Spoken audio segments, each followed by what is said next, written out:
अब हम बात करने जा रहे हैं सीरीज एलसीआर सर्किट की।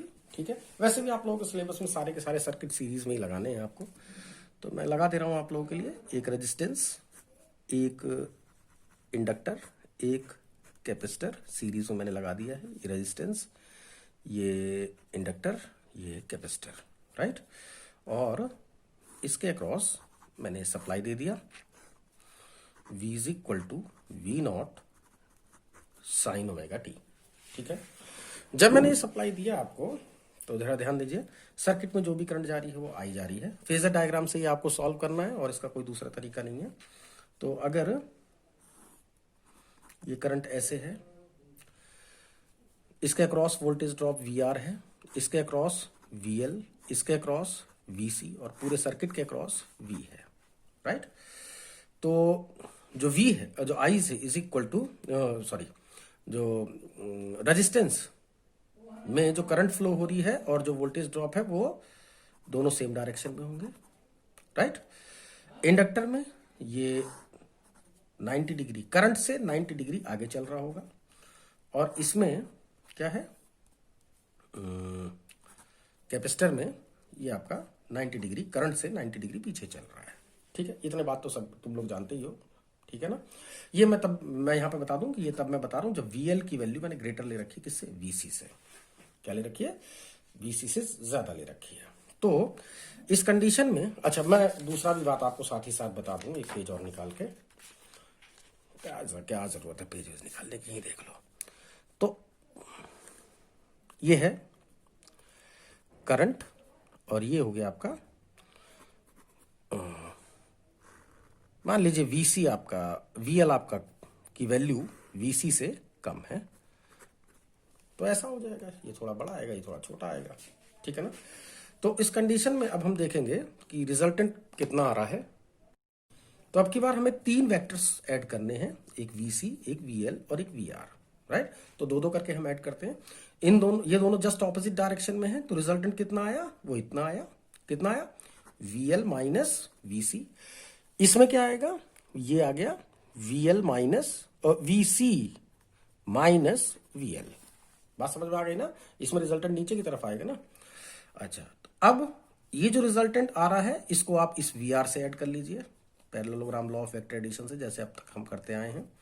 तो ये हो गया resultant V which is equal to, इसमें जो रिजल्टेंट है वो ये आ रहा होगा V, राइट। वैल्यू मैं यहां लिख दे रहा हूं, V इज इक्वल टू कितना, किसका आएगा, बोले VR square under root VR square minus plus VL minus VC, VL minus VC का होल स्क्वायर। अब यहां पे देखो, अगर ये वाली कंडीशन होती, अगर by chance VC is greater than VL के होता तो ये वाला फिगर आता आपके पास, है ना।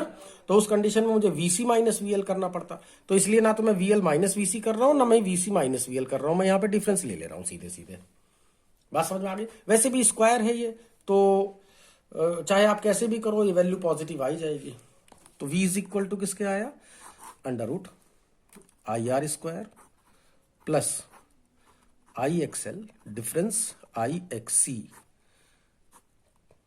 Whole square, right. तो मेरे ख्याल से I को बाहर निकाल लीजिए, तो V upon I is equal to हो जाएगा under root R square plus XL difference XC whole square, right ना। ये क्या है, इंपीडेंस ऑफ द सर्किट। ठीक है, ध्यान रखिएगा हर लाइन अपने आप में एक फॉर्मूला है, ठीक। हाँ, अब अगर 10 फाई की अगर आपको वैल्यू निकालनी हो, ठीक, तो 10 फाई की वैल्यू कैसा होगा, ये रिजल्टेंट वोल्टेज और करंट के बीच का एंगल जो भी आ रहा है उसको हम फेस एंगल बोलते हैं सर्किट का, ये, राइट। तो 10 फाई इज इक्वल टू, बताएं, परपेंडिकुलर अपॉन बेस। तो परपेंडिकुलर कितना है, VL difference VC upon VR, IXL difference IXC upon IR, I से I कैंसिल हो जाएगा, तो ये हो गया XL difference XC divided by R। तो इससे आप 10 फाई निकाल सकते हैं, लेकिन इस सर्किट में आपको कुछ और बताना पड़ेगा और इस कंडीशन में कुछ और बताना पड़ेगा। क्या बताना पड़ेगा मैं यहां बता दूं आपको। यहां पर आपको बताना है the resultant voltage leads the current by an angle phi, यानी कि वोल्टेज करंट को लीड कर रही है, आगे चल रही है। जबकि इसके अंदर सेम यही आंसर आपको इसके अंदर जब लिखोगे तो लिखोगे क्या, the resultant voltage of the circuit leg behind the current, यानी कि करंट से पीछे चल रही है बाय एन एंगल फाई, जो कि फाई वैल्यू आप यहां से कैलकुलेट कर चुके हो। इसके बाद एक पॉइंट और आता है पावर फैक्टर का, ये आपके लिए बड़ा जरूरी होता है। पावर फैक्टर को पीएफ लिख देते हैं, तो cos फाई, इसकी भी वैल्यू वही r बाई जेड ही आएगी, जैसा कि मैं इससे पहले निकाल चुका हूं।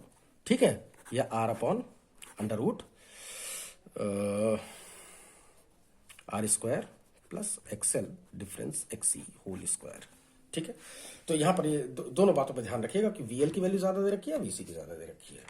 अच्छा, अब यहां पर जो हमें जो अगला पॉइंट जो समझना है वो ये है कि अगर वीएल और वीसी बराबर हो जाते हैं, थर्ड केस ले रहा हूं मैं, अगर वीएल और वीसी दोनों क्या हो जाते, इक्वल हो जाते, या I XL is equal to किसके हो जाता, आई एक्सी के हो जाता। यानी समझिए जरा मेरी बात, ये जो करंट है जितनी वैल्यू वीएल की है उतनी ही वैल्यू वीसी की भी है, राइट। तो अब तो इन दोनों का डिफरेंस 0 हो जाएगा, तो सर्किट में रिजल्टेंट वोल्टेज क्या आएगा बताएं, सिर्फ रेजिस्टेंस के इक्वल आ जाएगा ना। चलो बता दूं पहले मैं इसको, ये तो पहले कैंसिल हो गया ये, इसको हम बोलते this is resonance condition, right. तो रेजोनेंस फ्रीक्वेंसी कितनी आएगी, एक्सएल की जगह आप ओमेगा एल लिखोगे, इसकी 1 अपॉन ओमेगा सी, ओमेगा की जगह से आप 2 पाई एफ इंटू एल और 1 अपॉन 2 पाई एफ इंटू सी, तो यहां से आपका एफ की जो वैल्यू आएगी 1 upon 2 pi under root L C. तो रेजोनेंस फ्रीक्वेंसी आ जाएगी आपकी, और रेजोनेंस फ्रीक्वेंसी अभी हम अब देखेंगे पहले, अब इसको पहले समझ लीजिए कि अगर सर्किट वाकई में किसमें है, रेजोनेंस कंडीशन में है, यानी कि जितनी सर्किट की फ्रीक्वेंसी है उतनी ही फ्रीक्वेंसी की आपने एसी वोल्टेज उसके ऊपर अप्लाई कर रखा है, तो उस कंडीशन में क्या होगा कि वीएल और वीसी हो जाएंगे इक्वल। तो बताएं सर्किट का जो इंपीडेंस है वो किसके इक्वल आ जाएगा। चलिए रिजल्टेंट वोल्टेज किसके आया, V R square plus VL minus VC का होल स्क्वायर। तो ये पार्ट तो 0 हो जाएगा ना जब वीएल और वीसी दोनों ही सेम है, तो इसका मतलब जो रिजल्टेंट वोल्टेज है वो वोल्टेज अक्रॉस द रजिस्टर ही रह जाएगा सिर्फ। एक बात तो ये याद रखना। दूसरी बात, जो इंपीडेंस है वो कितना है, I R square plus XL difference XC whole square.